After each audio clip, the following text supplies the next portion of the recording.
이번 테마는 208쪽 계약의 성립. 민법에서는 물권 변동은 언제 이루어지는가, 계약은 언제 성립했는가, 이런 시점, 때를 잘 기억해 두셔야 합니다. 보통은 청약과 승낙에서 계약이 성립하는 모습을 갖습니다. 그래서 우리는 이런 계약을 낙성 계약이라고 표현하죠. 현대 계보 아니면 전부 다 낙성 계약. 합의, 갑이 을한테 청약합니다. 을이 1억이 아니고 9천만 원 사겠다라고 답변이 왔습니다. 이럴 경우에는 내용이 일치하지 않기 때문에 계약은 성립하지 않는다. 내용 일치하지 않는 것을 포장해서 객관적 합치가 없었다. 한편 갑이 을한테 청약했는데 병이 1억에 사겠다고 생각하게 되면 이건 상대방이 일치하지 않습니다. 이 상대방 일치하지 않는 것을 주관적 합치가 없다라고 포장을 하죠. 그래서 합의는 상대방이 일치해야 되고요. 그 다음에 내용도 일치해야지 비로소 합의가 된다라고 합니다. 다음에 이제 무의식적 불합이라는 말이 나옵니다. 이건 이런 겁니다. 여기는 한국이죠. 근데 만약에 트럼프가 1억 불에 청약을 했습니다. 1억 불에 팔겠다. 그러자 성령이 그럼 알았다. 내가 1억 불에 사겠다. 근데 트럼프는 미국 사람이기 때문에 US 달러로 기억하고 있고요. 성령은 홍콩. 따라서 성령은 홍콩 달러 1억인 줄 알고 있습니다. 이때 이런 경우를 우리가 겉으로 보기에는 합의가 있는 것처럼 보이지만 사실은 합의가 없다는 얘기죠. 이 무의식적 불합의를 숨은 불합의라고도 합니다. 이런 경우는 계약이 성립하지 않습니다. 합의가 없기 때문에 당연히 불성립이죠. 그래서 계약은 성립하지 않을 것이다. 그래서 불성립에서는 착오를 이유로 취소할 수 없다. 지금부터 보여드릴게요. 다시 여러분들은 책자 28쪽으로 다시 거슬러 올라가 보세요. 민법은 앞과 뒤가 이렇게 연결되면서 진행하기 때문에 앞에서 잘 이해가 안 된 것들이 강의를 듣다 보면 어느 순간 이해가 되는 경우가 많습니다. 그것이 민법의 특색이죠. 그러면 28쪽으로 다시 한번 돌아가시면 페이지 가보세요. 책자. 거기 가시면 성립 요건이라는 말이 있고 효력 요건 두 가지에 나눠지죠. 성립 요건 갖추면 성립했다 못 갖추면 불성립. 그리고 성립한 다음에 효력 요건, 유효권 들어가서 유효 못 갖추면 갖추면 유효. 효력이 있으니까 못 갖추면 무효 아니면 취소.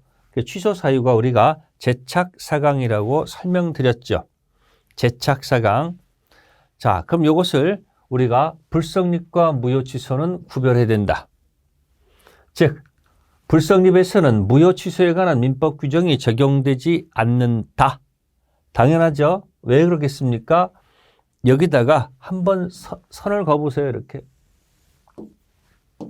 불성립에서는 성립을 전제로 한 무효라든지 성립을 전제로 한 취소 이런 것들은 절대 나타나지 않는다 그 얘기입니다.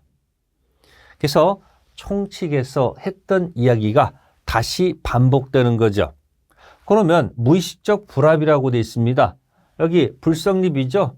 의식적이든 무의식적이든 불합의에서는 절대 무슨 문제가 여기 착오, 제착사강의 취소 이 문제는 절대 발생한다 하면 이 지문은 틀린 지문이죠. 발생하지 않는다는 얘기예요. 이 표로서도 증명할 수 있는 거고요. 그럼 이제 청약, 승낙을 이제 나눠서 한번 살펴볼게요. 청약. 구체적 확정적일 것. 그래서 만약에 구체적 확정적이지 않으면 청약의 유인, 청약의 미끼로 본다는 거죠. 구체적 확정이면 청약, 그렇지 않으면 청약의 미끼로 본다. 예를 들어서 청약하게 되면 을이 승낙의 자유를 갖습니다. 승낙하는 순간 계약이 성립합니다. 그런데 갑이 청약의 미끼를 던졌다. 이 청약의 미끼를 물어라는 얘기죠. 그러면 의리하는 것은 청약이지 승낙이 아닙니다. 그러니까 청약의 미끼를 던져서 그 청약한 사람에 대해서 갑이 승낙하면 계약이 성립하고 갑이 승낙하지 않으면 계약이 성립하지 않습니다. 그럼 어떤 것이 있을까요? 자동 판매기 설치라든지 가격표가 붙어있는 상품 진열은 청약으로 보시면 돼요. 청약. 그런데 구인 광고. 자, 이러이러한 사람을 뽑습니다. 구인 광고는 하죠. 그러면 자, 여러분들이 이력서 제출하는 것이 청약이고 구인 광고를 낸 사람이 뽑을지 안 뽑을지 승낙할지 말지는 갑의 자유죠. 또 가격표가 없는 상품 진열은 청약의 미끼로 봅니다. 그래서 가격표가 붙어있는 상품 진열은 청약. 가격표가 붙어있지 않다면 이건 뭐다? 청약의 미끼라고 보시면 돼요. 다음, 아파트 분양 광고에 있어서 구체적인 거래 조건. 분양 광고하면서 구체적인 거래 조건을 명시했습니다. 아파트 외형, 그다음에 재질, 구조, 부대 실행하는 이런 사항은 청약으로 봅니다. 따라서 분양받고자 하는 사람이 승낙하면 분양 광고대로 해줘야 됩니다.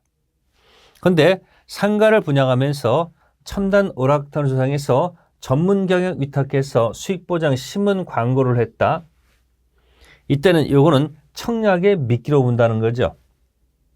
청약의 미끼로 보기 때문에 자, 분양받은 사람은 청약한 것이기 때문에 혹시 수익보장 신문 광고 해주지 않아도 사기가 되지 않습니다.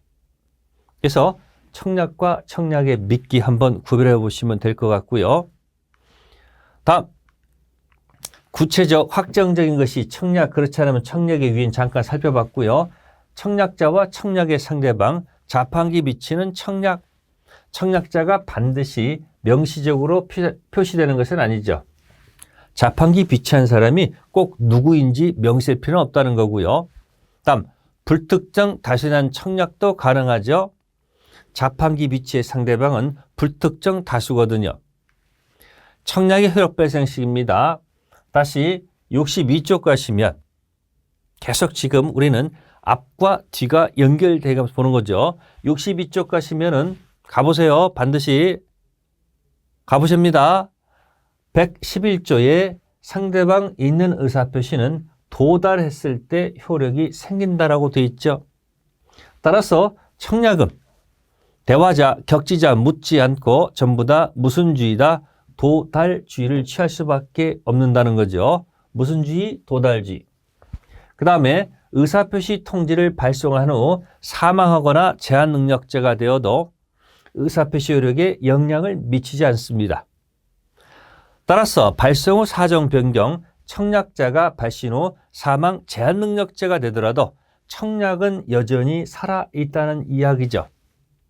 그래서 111조 2항과 청약은 여전히 유효하다 이 말은 같은 내용입니다. 자, 다음에 승낙 가볼게요. 승낙을 한번 분석해 보겠습니다. 승낙의 의미 요건, 청약의 상대방 을께서 청약에 대응해서 계약의 성립을 위해서 청약자 갑에게 하는 의사표시. 그렇다면은 잘 보세요. 청약자는 이미 정해져 있다는 이야기죠. 따라서 승낙의 상대방은 불특정 다수의 승낙은 있을 수 없다는 것.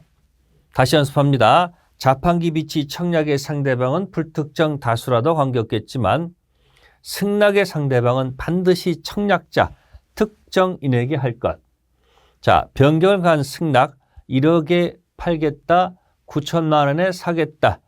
변경을 간 승낙은 조건을 붙이거나 변경을 가했을 때는 새로운 청약으로 보죠. 따라서 새 청약이기 때문에 다시 여기 대해서 승낙하면 계약이 이루어질 것이고 승낙의 자유가 있습니다. 혹시 청약자가 3월 3일 청약하면서 3월 10일까지 승낙 답변이 없으면 승낙한 것으로 간주한다는 뜻을 청약 시 표시했다 하더라도 이런 청약은 상대방을 구속하지 않습니다. 따라서 3월 10일까지 답이 없다 하더라도 계약은 성립하지 않는다. 승낙의 자유가 있기 때문에 다음 연착된 승낙입니다. 계약은 성립하지 않고요. 새 청약으로 볼 수가 있다. 그러면 청약자가 다시 승낙하면 계약은 성립하겠죠. 다음 승낙의 효력 발생 시기입니다. 승낙의 효력 발생 시기는 결국 계약의 성립 시기를 의미합니다. 자, 여러분들이 아까 대화자, 격지자라는 말을 썼는데 자, 서울에서 부산, 발송에서 도달하는 이 과정을 보게 되면 전화로 주고받게 되면 즉시 소통이 되죠. 그런데 편지로 하게 되면 시간이 걸립니다. 그래서 즉각 소통하는 경우를 우리가 대화자, 시간이 걸리면 격지자라고 합니다. 그러면 한 집에 부부가 살고 있을 때 보통은 서로 즉시 대화하면서 소통합니다. 대화자죠, 보통.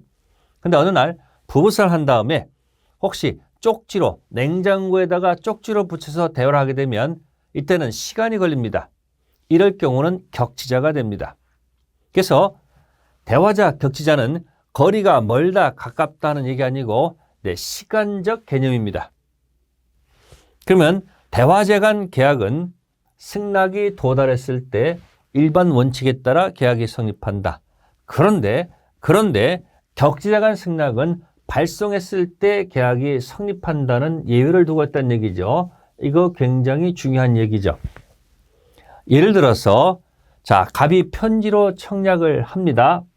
발송했습니다. 발송하면서 이렇게 얘기했어요. 기간은 10월 30일까지 정해서 10월 30일까지 승낙기간 정해서 청약했다.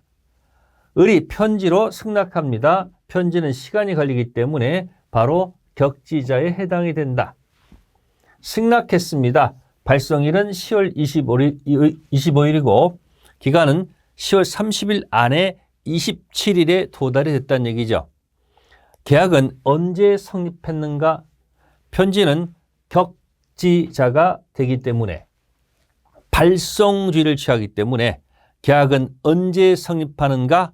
바로 발송한 10월 25일 계약이 성립합니다. 그래서 하나 기억해 두시면 좋겠네요. 승격발 꼭 기억해 두시고요. 그 다음에 한번 연습해 봅시다. 책자 209쪽 가시면 계약은 언제 성립하는가 쭉 사례가 나와 있을 거예요. 하나씩 봅시다. 갑이 을에게 서면으로 청약했다. 그런데 기간은 10월 30일까지 기간을 정해서 청약했다. 첫 번째, 10월 30일까지 승낙 여부 답이 없으면 계약은 체결된 것으로 본다는 뜻을 붙여 청약했다. 그 기간 내 답이 없었다. 계약은 성립하는가? 아까 기억하세요. 이런 청약은 상대방을 구속하지 않습니다. 승낙의 자유를 기억한다면 이런 경우는 계약이 성립하지 않는다는 것이 판례 태도. 그래서 지문에 가끔 뜨기도 합니다. 판례 태도고요. 10월 29일 발송한 의뢰 승낙 통지가 10월 31일, 10월 30일까지인데 하루 지나서 도달이 됐습니다. 이런 경우는 연착된 승낙이 되기 때문에 계약은 성립하지 않습니다. 다만 이 연착된 승낙을 새 청약으로 봐서 갑이 승낙하면 계약은 비로소 성립할 것이고 만약에 승낙하지 않으면 계약은 성립하지 않는다. 세 번째, 10월 25일 승낙 통지를 발송해서 10월 27일에 도달했습니다. 계약은 언제 성립하는가? 자, 승격발을 기억하세요. 승낙, 격지자는 발송. 따라서 발송에 따라서 10월 25일 계약은 성립한다. 다음, 10월 20일에 승낙 통지를 발송했는데 10월 30일에 도달했습니다. 20일에 발송했는데 이렇게 오래 걸릴 이유가 없죠. 그러면 이건 뭐다? 우편 사고가 있었다는 얘기예요. 그런데 갑이 편지의 소인을 확인하고 승낙 기간 내에 도달할 수 있었던 발송임을 알고도 이를 을에게 알리지 않았다라고 돼 있어요. 그럼 각각의 계약이 성립하는가?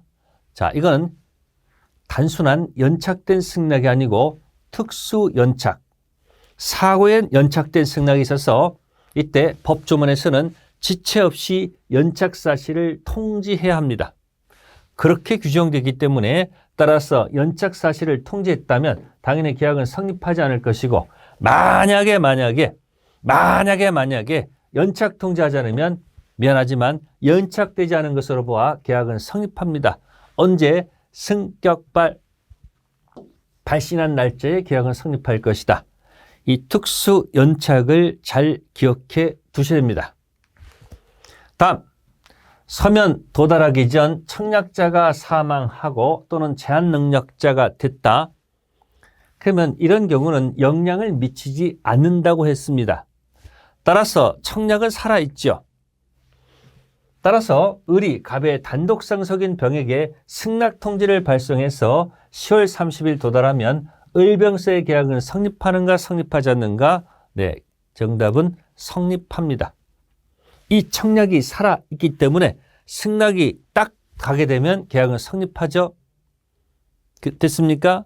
그래서 발신 후 사정 변경하더라도 의사표시력에 아무런 영향을 미치지 않습니다. 다음에 이제 보통 청약 승낙이 아니고 다른 두 가지가 있습니다. 펼쳐보겠습니다. 교차 청약과 의사 실현 계약 성립이 있는데 교차 청약은 이렇습니다. 갑이 청약합니다. 내 노트북 5만 원에 팔겠다. 그래서 5월 1일 발송해서 5월 3일 도달합니다.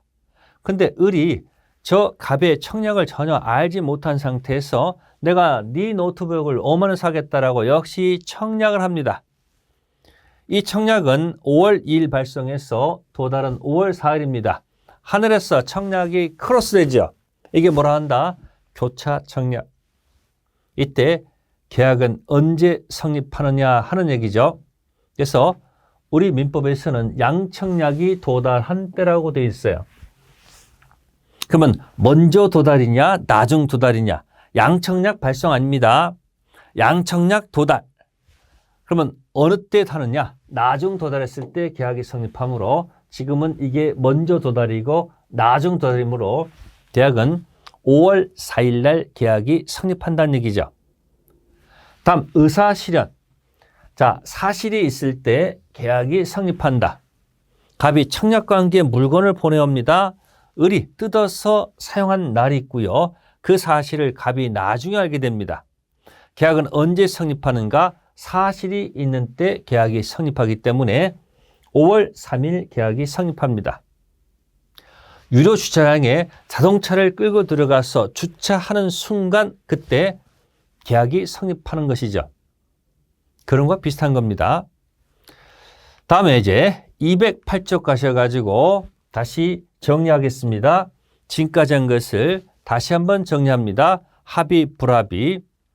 그래서 계약 성립은 세 가지 모습이 있었다. 청락, 승낙, 계약 성립. 여기서 승격발을 하나 꼭 좀 기억해 두셔야 되고요. 교차 청약은 언제 계약이 성립하는가? 양청약, 도달, 나중 도달. 의사실현은 그런 사실이 있는 때 계약이 성립하고 계약의 불성립, 불성립에서는 성립을 전제로 하는 착오 취소가 적용되지 않을 것이다. 자, 한번 정리해 봤고요. 그 다음에 이제 계약 체결상 과실 책임으로 가요. 자, 계약 체결했을 때 과실, 잘못이 있는 사람은 과실 없는 사람한테 책임을 지란 얘기예요. 그러면 다음과 같습니다. 7월 1일 매매 계약 체결하는데 미안하지만 집이 6월 30일 이미 건물로 소실이 되어 있는 상태죠. 갑하고 을하고 7월 1일 계약했는데 이미 그 전에 건물이 소실된 경우죠. 이런 경우를 우리는 원시적 불능이라는 타이틀로 들어갑니다. 그래서 계약 체결상 과실 책임은 원시적 불능에서 발생하는 문제. 그러면 원시적 계약 체결 이전 건물이 멸실된 경우 원시적 불능에서 이 문제가 발생한다. 따라서 계약 체결 후에 건물이 화재가 나면 후에 불났을 때는 후발적 불능에서는 계약 체결상 과실 문제는 발생하지 않고요. 후발적 불능은 위험 부담이나 체불로 인한 문제가 발생합니다. 곧 나옵니다.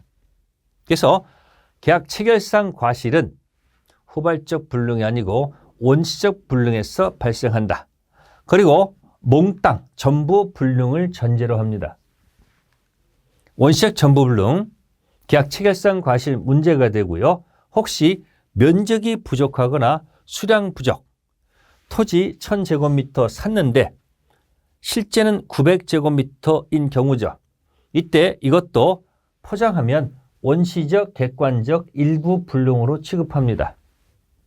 이렇게 원시적, 객관적 일부 불능일 때는 담보 책임 문제로 해결합니다. 좀 어려울 수가 있어요. 전체 불능일 때는 계약 체결상 과실로 들어가고 원시적, 객관적 일부 불능은 매도인의 담보 책임으로 해결한다는 것. 그러면 잠시 보충해 드릴까요? 실제 면적이 계약 면적에 미달합니다. 그러면 계약 자체는 유효로 평가하죠. 유효. 그러면 수령 지정 매매에 해당하는 경우로서 지금 자 보시면 100만 원 1000제곱미터 10억 원이죠. 근데 면적이 부족해요. 900제곱미터니까 100제곱미터가 부족하기 때문에 원시적, 객관적 일부 불능에 해당합니다. 그럼 다시 볼까요? 성립요건, 불성립, 성립 후 다시 유효요건 들어가서 유효 반대는 무효 취소가 되죠. 그러면 수령 지재 매매에 해당하는 경우에 원시적 불능을 이유로 계약 체결상 과실된 책임 이행을 구할 수는 없습니다. 이거는 면적이 부족한 경우는 계약이 유효가 되기 때문에 계약 체결상 과실 문제 끌어들일 수는 없다는 거고요. 이때는 담보 책임 들어가서 모르고 산 선의에 매수하면 대금 감액이라든지 또는 해제라든지 손해배상 문제를 해결합니다. 담보 책임은 다시 저 뒤에서 매매계약 가서 다시 또 연결돼서 나올 겁니다. 한 번쯤 들어보시면 좋습니다. 다시 돌아갑니다. 계약 체결상 계약은 성립했으나 원시적 불능은 계약은 무효.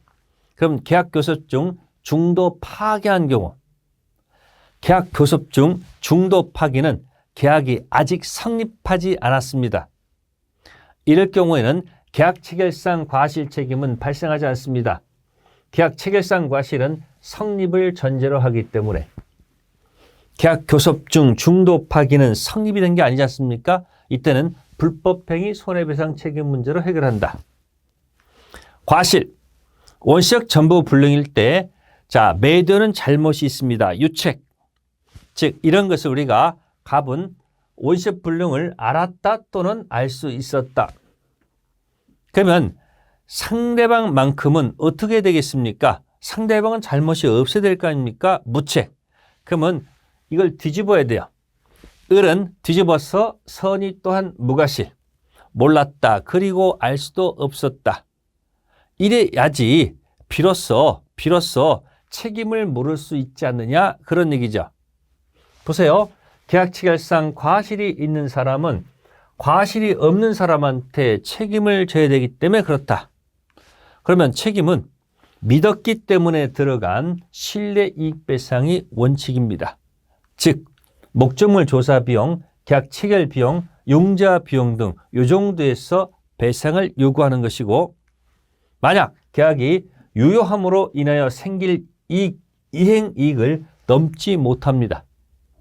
그래서 신뢰이익이 이행이익을 초과하게 되면 그때는 이행이익을 한도에서 들어가는 거죠.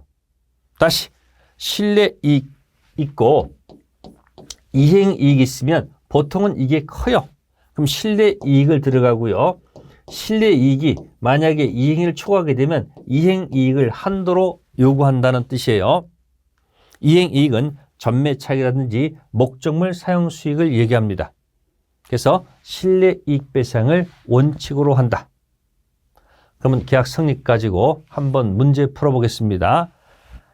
동그란 1번입니다. 격자가 나왔습니다. 좋습니다. 근데 청약 승낙에 나왔을 때 여기 발성이란 말로 합니다. 그럼 이건 승격발 오케이. 그런데 청약만큼은 격지자는 도달주의이기 때문에 요것 때문에 틀렸다는 얘기예요. 조심하셔야 돼요. 청약은 대화자, 격지자 모두 도달주의가 되기 때문에. 두 번째, 발신 후 도달 전 사망했다더라도 영향을 미치지 아니한다. 청약은 살아있다는 얘기, 맞는 지문. 세 번째는요, 견적서 제출하는 거 있죠. 견적서 제출은 청약의 유인으로 본다는 거죠. 청약으로 보지 않습니다. 청약의 유인.